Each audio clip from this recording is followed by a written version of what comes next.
Wisdom requires to bring the mind and the heart together. It requires emotional intelligence. It requires empathy. And for that, we need stories and the art of storytelling.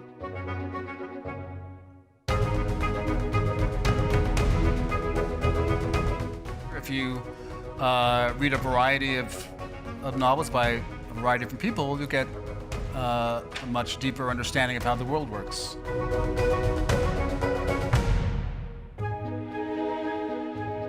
Not only are we the biggest thing affecting the planet, but we've suddenly reached a point where if we don't wake up to that and respond accordingly, it's going to come back and bite us really, really hard. And that moment is now. So I think if you can just reach out to somebody, to that isolated person, whether it's in your office or within your community, you could really change someone's life and maybe improve your own.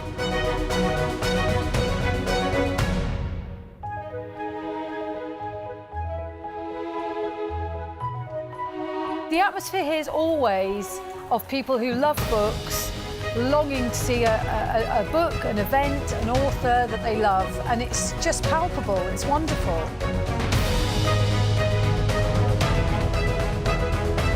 I've been to book festivals over the world. This is the best. This is the gold standard for book festivals.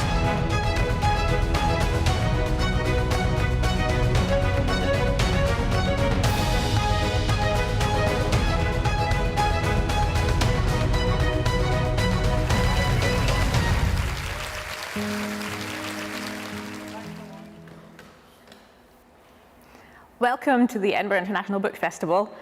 Usually at this point I say, wonderful to see so many of you here, but I can't see any of you. So this is a virtual welcome from me and from my wonderful panel and from Jonathan, who's joining us from Hertfordshire.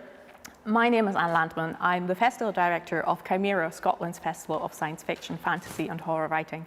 And that gives away what I love. I love science fiction, fantasy and horror books. So I am so excited to be here with three fantastic authors that just write some of the best books I've read in the last couple of years in that genre.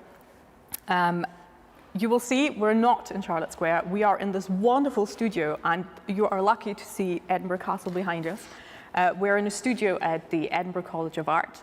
And we are delighted that the University of Edinburgh is hosting the Edinburgh International Book Festival this year, and we thank them for letting us come and use their wonderful spaces. And hopefully next year you will all be able to join us in person in these spaces.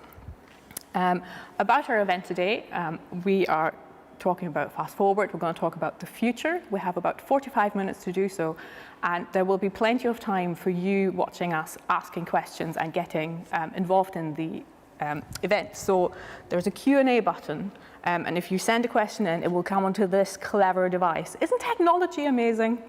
It will come onto this device, and we will ask the question and discuss it. So please don't be shy. I've only prepared about 5 questions, so don't let me down, okay? I will start conversations with our authors. I will ask them to introduce themselves. I will say a few words about them, and then we will come to your questions as well. I'm just going to start with a description of myself for our visually impaired viewers.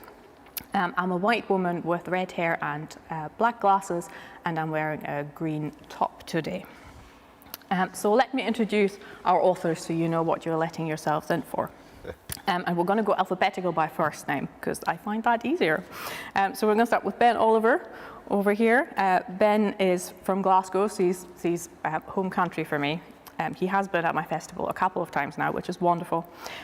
By day, he is an English teacher, and he works with special needs as well. And he has published 2 novels. He's published The Loop, which came out in 2020, right at the beginning of the pandemic. So he gets an extra lot of love from us for publishing right into a pandemic. And then The Block, which we have down here, which is the sequel to it. And there's a third one coming as well. And I'm delighted that there's a third one because the ending of The Block broke my heart. And then we have Femi Fadugba. Femi has a master's degree from physics. So what he's doing here, I have no idea. A master's degree in physics from the University of Oxford, which is pretty good. And but luckily for us, he's decided to leave the world of academia behind, and he is now writing books. He has just published his debut novel, The Upper World, which is a fantastic blend of science fiction and physics, and it's a treat for anyone. And last but not least, we have Jonathan Stroud joining us from his home in Hertfordshire. Jonathan is the veteran in this, and he will forgive me for saying that. He's not a debut anymore. He is on book 3 gazillion, roughly, and I would know because I've read them all because I'm a fangirl, I admit, Jonathan. He is most famous for the Bartimaeus trilogy and the Lockwood & Co series, which is being developed for television, which is very exciting. But today he is here to talk about the start of the new series, the first book, The Outlaws Scarlet and Brown. So welcome, everyone. Just imagine that our audience is applauding wildly at this point, and I'm sure they are. Okay, so we're going to start with asking our authors to say a few words about their books, and we're going to ask them by starting by describing themselves for our visually impaired viewers as well. So we're going to start with Ben. Ben, would you say a few words about The Loop and The Block as well? Yeah, my name's Ben Oliver. I'm a pretty tall guy with dark hair. I'm wearing a blue shirt. I'm looking a bit disheveled right now because I got lost in the rain in Edinburgh, but yeah, I'm here now, so that's what matters. The Loop is a young adult dystopian sci-fi series, The Loop and The Block. Starts off set in a young offender's death row prison, which is a pretty dark concept, kids being sentenced to death. But these kids can push back the date of their execution if they take part in medical and scientific experiments known as delays. And there is sort of an effect to these delays where they gain almost supernatural powers. And when things start going wrong in the outside world and they realize they have to break out of this prison, these powers kind of help them in that quest. So yeah, it's a pretty dark concept, but it's fun. Wonderful. Femi, what about you? Hi everyone, my name is Femi Fadugba. I am a British-Nigerian man with some short hair and wearing a t-shirt right now. So my book, The Upper World, is about love, violence, and the physics of time travel. And just so happens to take place in Peckham, South London. It involves 2 teenagers, one SO, another one named Ria. SO has, over a 24-hour period, managed to see the end of his day and decides that he really wants to avoid the calamity that's coming his way. Whereas Ria is, her timeline set a generation later, and she is trying to actually prevent something that's happened in the past. And so you have both of their trajectories inexorably colliding in a central point at the end of the book. And so, yeah, again, one is 24 hours, the other sort of longer timeline. And yeah, it's came out on Thursday, so it's been a busy, fun week. Currently writing the sequel, getting tips from Ben right now. And yeah, hopefully coming out as a Netflix film at some point over the next year as well. So excited for that. Amazing. Jonathan, what about The Outlaw Scarlet and Brown? So lovely to be here with you guys. Yes, I'm a middle-aged white guy with dark curly hair. I'm currently sitting in my study in Hertfordshire, and The Outlaw Scarlet and Brown is set in the future where various apocalyptic events have taken place, and the Britain has fragmented into various smaller kingdoms. There are lots of strange animals wandering around, very fewer people. The surviving people live in little towns where they kind of shelter from these various beasts, and there are some rather sinister cannibals in the vicinity as well. And most people don't go out, but a few do, and one of them is Scarlett McCain, who is a young teenage girl she's a bank robber, she's an outlaw, she's pretty good at taking care of herself. And early in the book, she meets a young boy called Albert Brown, who seems to be pretty hopeless and pathetic, and she safety across the wilds. But as she discovers pretty soon, there is more to him than meets the eye, and soon they're pursued by rather unpleasant guys, and the adventures begin. So yeah, that's how it all starts. And what a start it is. Anyone who's read that first page, we were like, ooh, okay, that is intense. No spoilers. This will be a spoiler-free conversation for anyone who's worried. Because, oh my God, could we spoil these books? It would be terrible, it'd be terrible. Okay, so I really want to talk about how you've gone about creating those worlds, because they're all set in some future that is related to our world. They're all a version of our world, or in Femi's case, it is 2020 that Esso's story is set in, isn't it? And then only 15 years in the future. So, in fact, let's start with, I think, the person that has set it the furthest into the future, which I think is Jonathan. Because you don't really say how far into the future, and you can't really get, so how do we get a sense of your world building? What is it that we would recognize from our world in your books?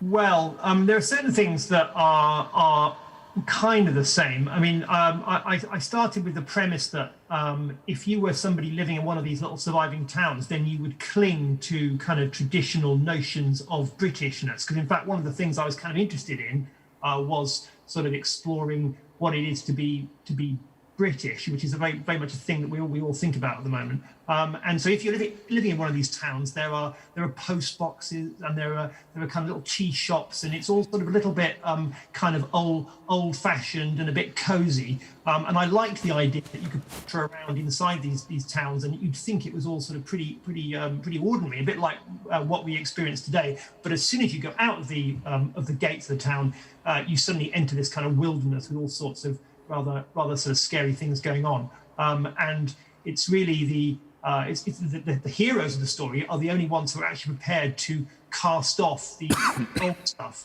and embrace the new. In terms of actually world building, I don't know what the other guys how they go about it, but I tend to sort of treat it like making a jigsaw. That I'll start with an idea, and I will slowly build the world outwards from my initial scene. So at the start of my book, you've got Scarlet, the young outlaw, and she wakes up next to 4 dead men who she's killed because they've attacked her in the night, and she kills them because she's pretty formidable.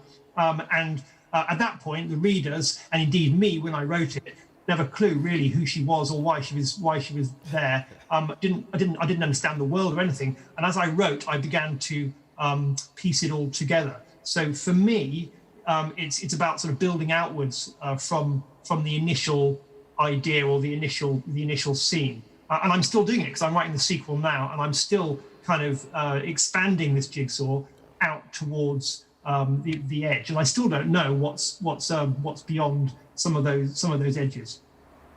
Because part of the book is set in a submerged London, am I right? Yeah, there's the London Lagoon. London has disappeared. Most places that we know about across the country have disappeared. There are some of the names are the same. There are lots of ruins around. The landscape has altered, and you don't really know what the cataclysm was, what kind of disaster befell it, because the people don't know. I'm guessing it's sort of 400 or 500 years since something pretty nasty happened. So I've got a vague timeline in my head. But as I say, as I write, I kind of start to fill in some of the chronology. I don't think. I mean, a lot of you guys who are watching us today want to write and probably are writers already. And I personally don't think you can figure out the whole picture before you start. You actually have to start writing it, and by writing, you gradually uncover how it works. I don't know whether Femi and Ben, you guys agree with that. I think Ben was nodding there. In fact, I know Ben was nodding there. Yeah, no, I definitely agree with that. The idea of it being like a jigsaw puzzle that you're almost like working from the center out is a really good way of putting it, I think. Like that's, similar to it. I mean, when I'm writing or certainly when I'm visualizing, is very cinematic for me. Like I picture it like it's almost like a movie in my mind, and all I'm doing is transcribing that movie in my mind. But when it starts off, you know, all you can see is that one scene that you're in. But then as you expand out, things get more clear, and maybe you're starting off with a very small lens, but it gets bigger and bigger as you go on, and things become more clear and more defined in your mind's eye as you're writing. I agree with you. You can't really. You need to explore the world by writing. I completely agree with that. I couldn't have described the world that the loop and the block are set in until I was maybe halfway through writing the first book. Then I was like, okay, now I have a clear picture of it. And sometimes that means going back to the start, and things that you've added and things that you've fleshed out, you can then go back and in your second edit or third edit or wherever, fifth, whenever, you can then add these elements in because you're seeing it more clearly in your mind. That's certainly how it works for me anyway. So did you start with that very powerful picture of Luca Kane, your main character, in the loop, in that cell? Well, I think when I started writing the loop, I did, but the idea for a prisoner getting medical experiments that somehow enhance them was in my mind for a long, long time before I started writing, possibly years before I started writing the loop. Before it became a young adult book, before it became any of these things, it was just that idea that's kind of sat in the back of my mind, growing very slowly until I was ready. Okay, now I can sit down and start writing it. So. But when I started writing, that was the first image in my mind, prisoner in a cell, and a death row prison as well. That had to be in there. That was important to me. Brilliant. So Femi, yours, because you have the two narratives. You've got Esso and you've got Ria, but Esso is set in today's London, while Ria is set in 15 years in the future, isn't it? Yeah. Where did you start? Who was your first? Yeah, I mean, I think I started with the physics, really. I kind of came with the intent where I wanted to explain a lot of the physics around time travel and relativity in a way that people, A, understood it, and B, had a reason to give a crap in this sort of first place. And that's why I decided to wrap it inside of a narrative in many ways. And a lot of the character building then really probably just came from my subconscious, as it so often does in writing. But in terms of intentional thoughts, it was really about explaining the universe in the way that physics describes it. And so the world building, in some ways I took the hard route, in other ways I kind of cheated, because the rules of the upper world are governed by the rules of physics. And so it was really, I mean, for people who don't know anything about it, you have this kid, Esso, who is kind of wedged between a couple of different friendship groups and has this girl in the front row at school who he's obsessed with and trying to tell that he loves her.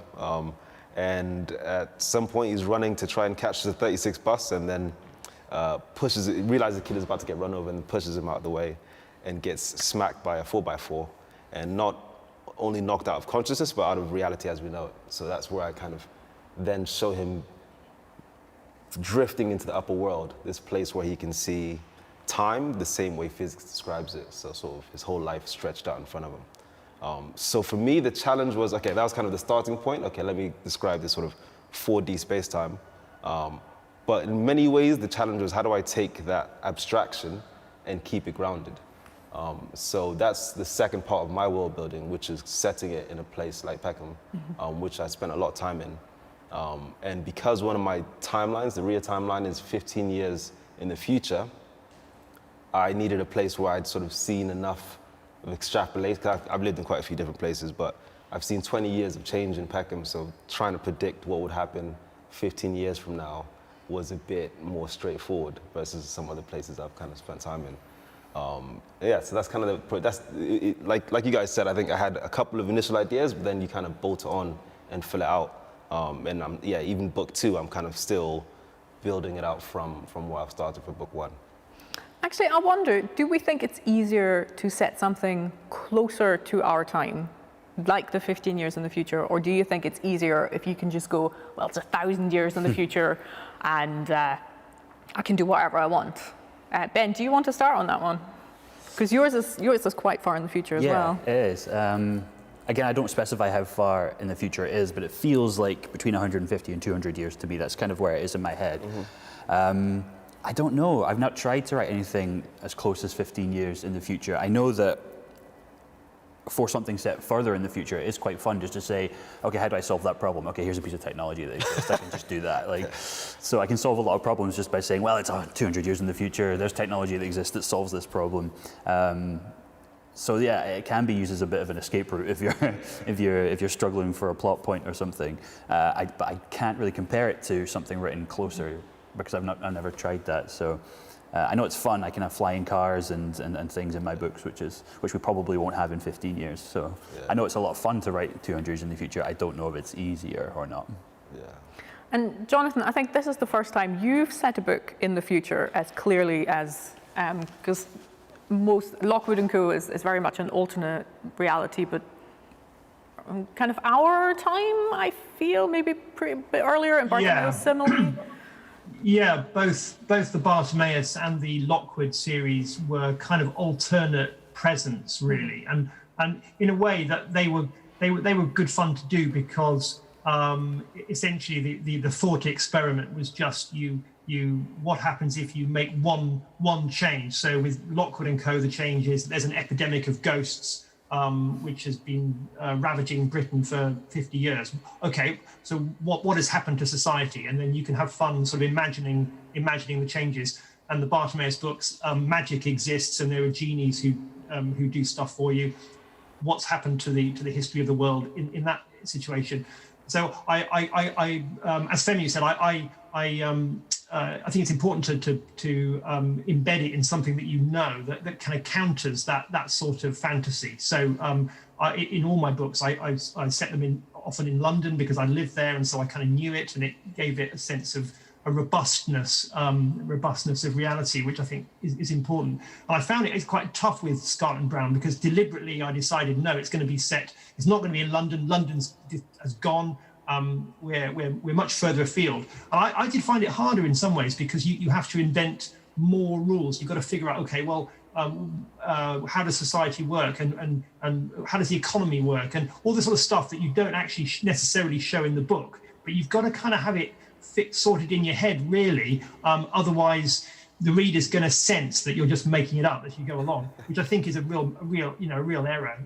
I still remember watching the first Matrix film was absolutely brilliant, but the second Matrix film I got really annoyed with because essentially they were just making it up as they went along, and there was no sense of jeopardy because almost anything was possible. I didn't care about it anyway. Going back to the books, I think it's really vital that you figure out your rules actually of your world, whether it's set now or 500 years in the future. And Femi, with the decision to set it 15 years in the future, was it always going to be the one generation, or did you think time travel, or we can do anything? Yeah, it's interesting, wasn't it? I mean, there's different models of time travel. Even within physics, like you have very, very smart people who disagree on how time works. And so I think as a fiction writer, you don't have to take it as seriously as some people kind of suggest you do. So I had a few different options. I wanted to tell a cross-generational story with a bit of proximity. And obviously, I think a mother-daughter connection just felt stronger than a sort of grandmother-granddaughter connection with Ria's character. So that was the main reason why I chose 15 years in the future. But yeah, no, it's interesting as well. I think there's a lot of different kind of approaches you can take on that extrapolation. And so the other thing for me was just having fun with what the future might look like, if that makes any sense. And so one example is I have there's a future corporation, mega corporation called Kansas, like it's kind of like the ones that exist today. And it's built up from as a chicken and chip shop that kind of in the future over time has massive corporate expansion and becomes this mega corporation. So that's kind of like a more jokey side of kind of future extrapolation, but there are a lot of things that you can do that are a bit more thoughtful as well. Brilliant.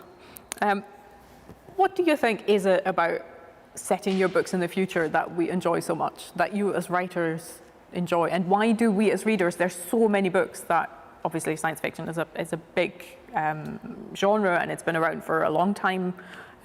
What do you think it is that we love reading about the future so much? And I'm going to start with Femi, because yours is the most immediate. Yeah, it's interesting. I think if I can draw a parallel, I think one of the hardest parts of nailing a book is the ending. And it's because you have to get this weird combination of an ending that's both surprising but inevitable. And I think that's kind of the same challenge that you have when you're thinking about the future.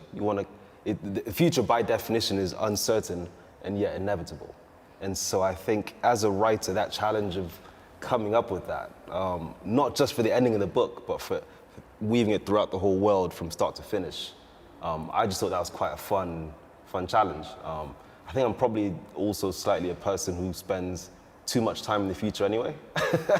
There's a few things probably about my background or maybe my parents or whatever it is that have made me kind of quite future centered a little bit. Something I actually think about a lot to sort of draw back in the present. And so, yeah, I also had a lot of fun just thinking about how things might shape up. But honestly, most of the time it's garnishing, because if you really track the course of how humans behave, it's mostly pretty the same, if that makes any sense. I was chatting to my wife yesterday, who's reading a book about the influenza. And it's just amazing how they took pretty much every one of the same steps that we've taken with the coronavirus right now. So it's kind of same, but different, if that makes sense. Yeah, absolutely. Ben, do you feel, why it's your debut, why embark on this mad, futuristic, you could have written anything? I don't know. I think the fun thing about writing about the future is drawing parallels with the present. It's sort of like you can almost make caricatures of what's going on right now and say, look, this is going to. Well, I mean, to write the future, I almost always look back to the past because things just repeat themselves. You know, so. It's in some ways it's not difficult to write about the future because all we're doing is taking the same steps we've taken for hundreds of years, and we're going to probably keep taking because powerful people at the top of the tree don't want change. So yeah, the kind of fun thing about writing is you can make caricatures of these systems that are in place and say, take a look at this. This is still going on now, and it's still going to be going on 200 years in the future. So, in some ways it's drawing attention to that, but, I don't know if it'll change anything or make a difference, but, we can point it out and say, this is still going on. Yeah, it's good to look at the path we're on and say, where does this path lead? It's like a fun thought experiment. Sometimes a fun thought, sometimes a very depressing thought experiment. But, it's an interesting thing to say, like, this is the path we're on, where does it lead? And then to write about it, and then to build a narrative and a plot around it is it's part thought experiment, part therapy, I suppose. It's an interesting thing to do. Mm-hmm. Jonathan, is it the same for you? I'm very much sort of nodding away to what the other guys were saying. By I think any kind of writing, you are throwing yourself into somewhere different, and you're recreating the world in whatever form excites you or gives you pleasure. And going into the future, I think has got that, as the guys are saying, it's got a sort of satirical power, because you can just play around with things that we're all familiar with. And in my books, there's quite a strong sort of comic element. That the humour is quite important to me. And in Scarlet and Brown, a lot of the humour comes exactly as the guys were saying. It comes from the fact that everyone's basically behaving just the same as us now. So even though our heroes are in a world where there are these sort of unpleasant cannibals who'll be chasing them through the wilderness, or giant otters in the River Thames, you've got all these things that are totally sort of outrageous and fantastical. But actually, it's really just about people rubbing along together in the same way that we do. And I keep on. I find my focus always devolves back to my central characters and the way that they irritate each other, or they make rude comments and things. And that's actually for me a very important counterpoint to the speculative stuff to the kind of the big scale, we've had a big cataclysm. In some respects, I'm less interested in that. I'm not that fussed about precisely why there's been this big change in the country. My editors, when I handed in my first draft, they were kind of, are you going to explain at any point what precisely has happened? And my reaction was, and still is, kind of like, well, it may come out. It'll come out in the telling of the story, perhaps. But my characters actually don't know what's caused this situation. They have very vague ideas about the past and the things that have happened. We're with them. We have to stay with them and their perspective. And for me, that's kind of quite a pleasant way of doing it. I tend to look inwards rather than outwards, I guess. Yeah, I'd agree with that point quite strongly. I think even with sort of the world I was building with kind of the time travel stuff, I think it was more important to me that the world served the characters than the other way around. And so something like time travel is a cool genre, not because necessarily of the physics of it only, but also because, the past represents, guilt and regret and, reminiscing and that sort of stuff. And the future represents hope and and fear and uncertainty. And so it's actually about what you can use from the world to bring out the emotional landscape of the characters in the plot. Brilliant. And we haven't really talked about our characters too much yet, but we do have plenty of time to do so. So I think maybe it would be nice to hear a bit more about the characters, because they're very much, all three books very much focus in on the quite a small cast of characters.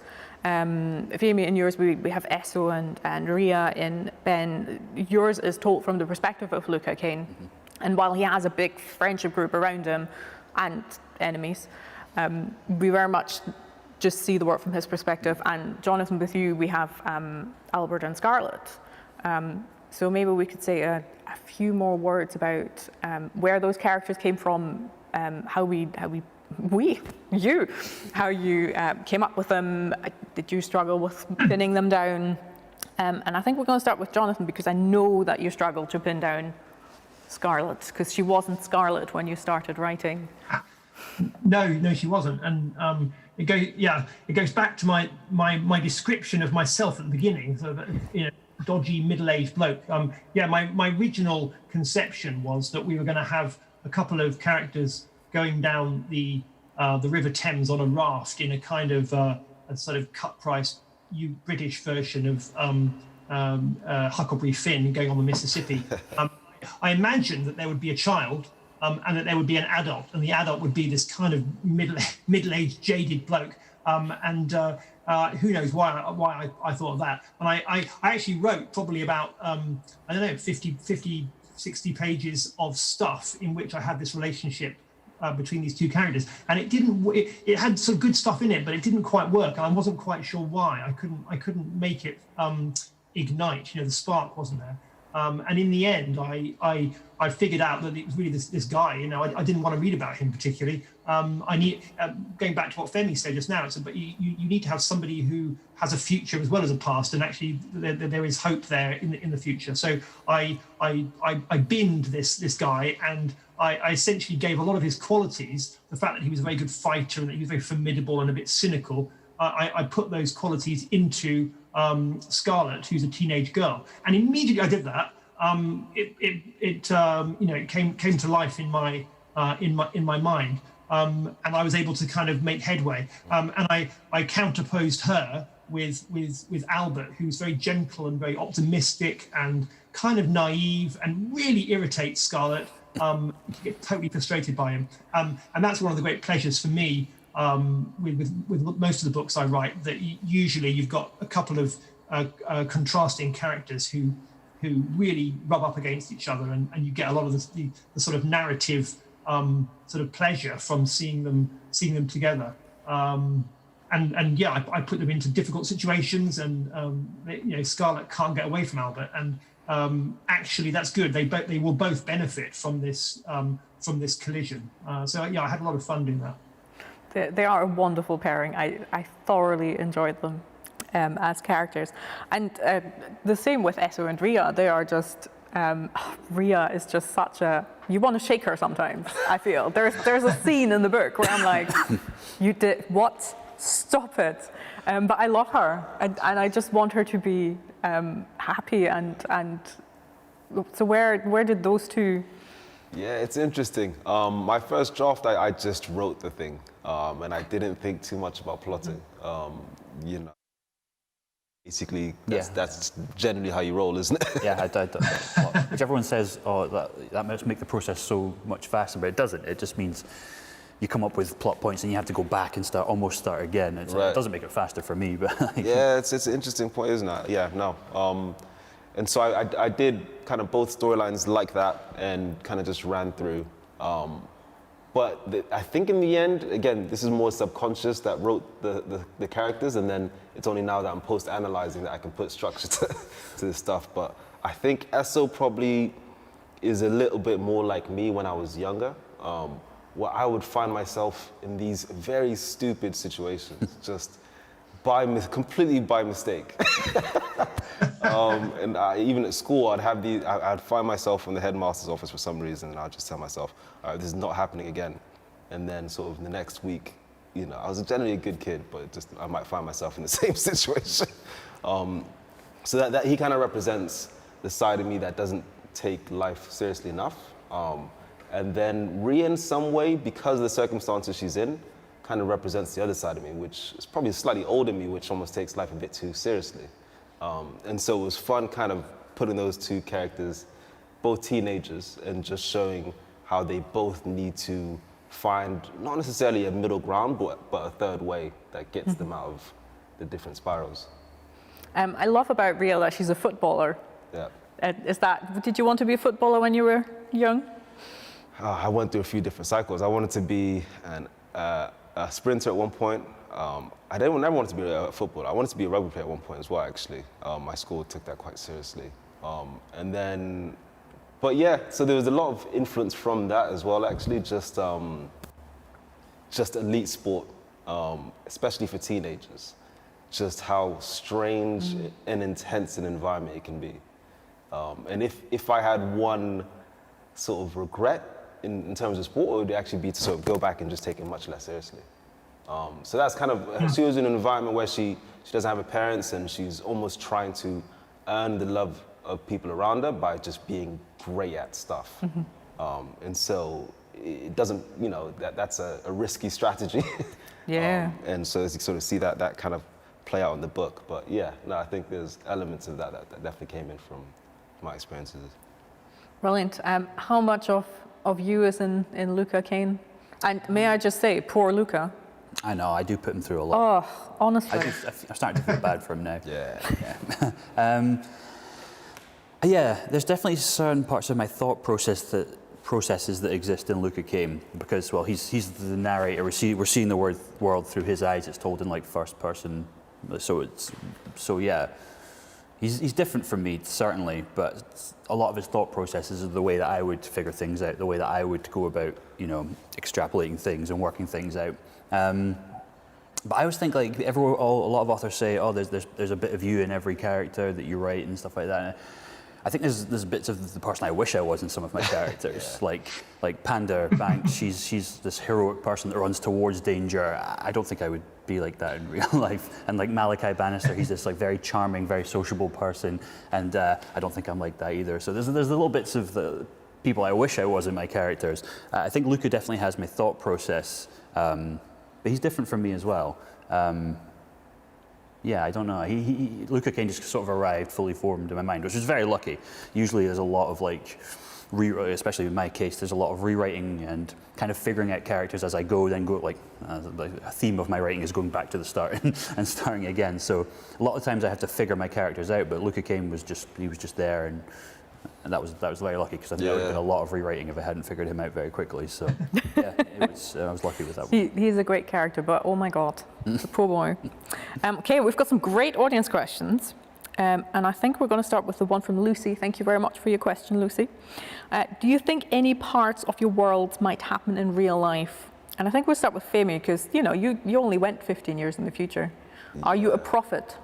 Oh man, I mean, it's in some ways this makes it both harder and easier to write sci-fi, in the sense that the world is just so insane right now that anything you try and predict that's wild technologically is probably already happening somewhere in some bunker in Silicon Valley or Russia. And so some of the stuff I wrote about might have happened in the last 12 months since I wrote it. One is sort of, you have Ria, she's in a children's home at one point, and she is getting therapy. And so the therapy is administered by an AI kind of ear, like the therapist has, she's just almost a vehicle for saying what the artificial intelligence is telling her to say.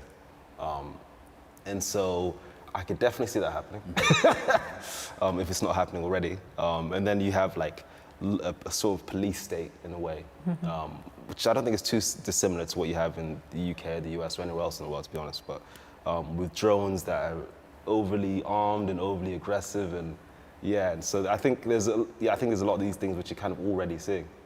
We'll see. Definitely. Ben, what about elements of yours? I hope not, because they're all very I wouldn't want to live in. I'm really sorry. Yeah, no, I wouldn't want to live in that world either. It's, I don't know. There's certain things in my book, like the elite members of society, known as the alt or the altereds, have things like mechanical lungs and mechanical hearts because they can afford these things. That's a piece of like medical technology that isn't too far-fetched. Mechanical hearts they've been working on those for years. Part of like researching. The Loop was looking into current medical technology and where it might go. The only thing I hope is different is that it's available to everyone and not just the people who can afford it.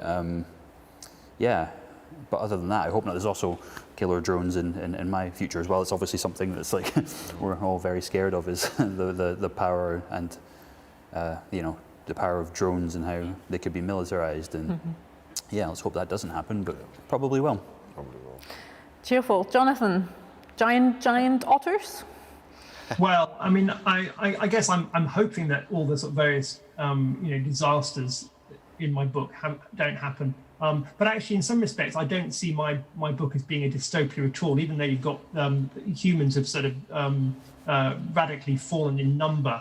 There's a bit near the end where my heroes are on this raft floating down the river, and they kind of have they look out this wilderness around them. And okay, there were sort of giant otters and all kinds of stuff, but actually they get this kind of vision of this country being full of life, and it's kind of changing, it's altered. There are fewer people, but there's still the world is carrying on, and there's lots of stuff going on. And I kind of wanted to feel I want to feel that kind of optimism that at the moment, all the sort of terrible climate stuff that's going on, it's very sort of worrying. But I sort of feel that in the long run, whatever we do to it, ultimately the world will carry on, and it will survive in its own way, whether we're there or not, to be honest. So perhaps it's a vision of a far future where we're not around.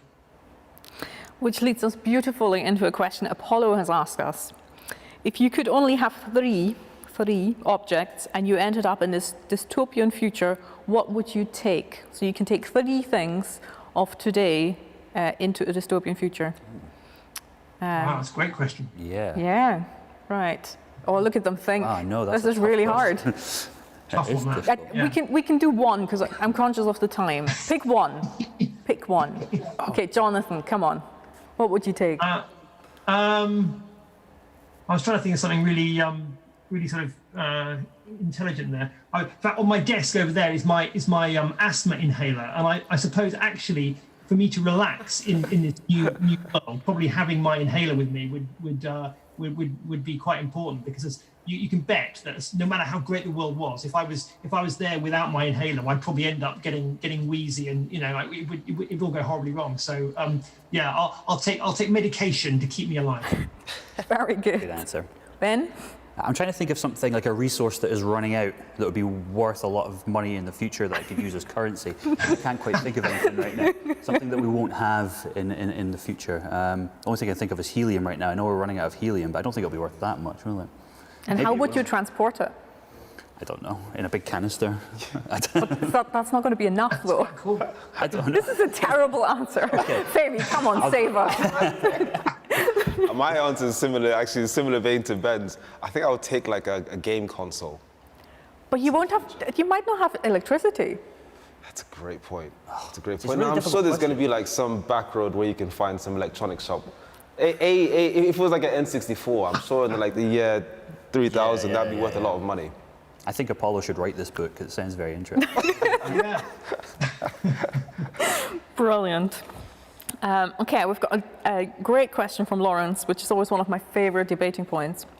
And we've already mentioned that, Jonathan, your Lockwood is being turned into telly, and yours is being turned to television. I don't know, Ben, any options? Yes, it's been the option's been bought by some producers, so hopefully. Amazing. So we might see all three of these books on the telly. So, who would you cast in a TV or film of your book? In fact, you already know who's playing. I do. We got Daniel Kaluuya on it. So exciting. Yeah, we're going to be all right with that one. Yeah. What about Rhea, though? Oh, man. That is a really tough one. That is a really tough... I don't know if I could say... I'm actually part of the... I'm actually part of like the You'll get into trouble. I put an EP executive producer thingy on it, so I attend meetings every once in a month. Yeah. It sounds more important than it is, but... Cool. But would you want a well-known actor or a lesser?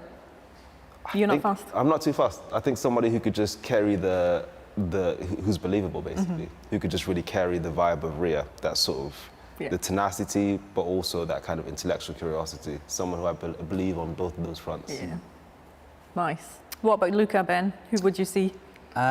Because he's a young character, and I don't know that many young actors right now, so I always struggle with this question. I always like the answer that I'd like to sort of have unknowns playing the cast of The Loop and The Block, because I just think almost like that Stranger Things where like here's a bunch of new young actors who can come along and really like nail it and make a name for themselves. So I think I'd like almost like a cast of unknowns. Apart from Galen Rye, I always pictured Hugh Grant as Galen Rye, like the over. That's fantastic. If you've read the book, you will know. Right, we're running. There's a timer. Jonathan, who would you have for Scarlet? Oh golly. I don't know. Same as the guys. It would have to be an actress with nice red hair, but beyond that, I can't say. Someone unknown and full of energy. Fantastic. Well, I look forward to seeing them all on screen because they are fantastic. I cannot recommend enough these books to you. You can buy them from the Edinburgh International Book Festival bookshop, shop.edinburghbookfestival.co.uk. We are running out of time. Thank you so much for coming. It was amazing. Big round of applause for our authors. Thank you so much. Thank you very much. Cheers. Thank you.